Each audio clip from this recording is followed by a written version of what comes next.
Ipinakilala na sa media blogger ang hati lawyer ng Cebu na si Oliver Muller bilang talent ng Cornerstone Entertainment headed by Erickson Raimondo at Jeff Vadillo.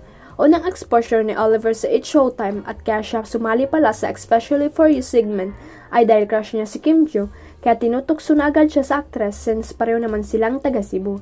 Pero si Michelle D naman ang nag-guest sa nasabing segment ng noontime show at ang binatang nagwagi kaya nakadate niya ang beauty queen. Pagkatapos niyan ay naging usap-usapan ang dalawa sa social media. Ngunit hindi rin naman nagtagal ay muling nag-follow si Michelle kay Oliver. Hindi pa natatapos dyan ang issue dahil nag-viral ang hugot umano ng beauty queen tungkol sa pakikipagrelasyon ng maging co-host siya kamakailan lang sa nabanggit na programa at may sinabi pa siyang thank you next, hindi dapat ako option. Unang-una si Kim ang dahilan kaya sumali ang hati lawyer sa It's Showtime kaya sana wag masamain ay hindi si Michelle D ang tipo. Naging hot topic ng mga netizens sa social media ang revelasyon ni Atasha Mulak kung magkano ang baon niya noon sa school. Ayon sa isa sa mga host ng Itbulaga noong nag-aaral pa lang siya ay 100 lang ang baon na ibinibigay sa kanya ng mga magulang na sina Aga Mulak at Charlene Gonzalez.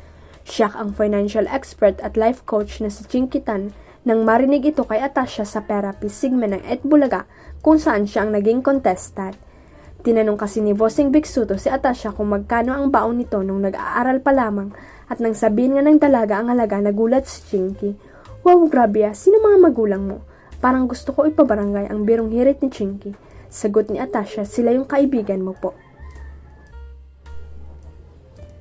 Chika naman ni Chinky na dati ring komedyante baka $100 ang gusto niyang sabihin at hindi pesos dahil hindi nga siya makapaniwala ng isang anak ng mga sikat na artista at ganun lang kaliit ang baon.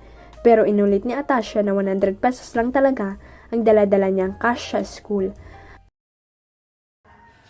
Huwag kalimutang i-click ang subscribe button at i-ring ang notification bell para sa latest at legit chika updates.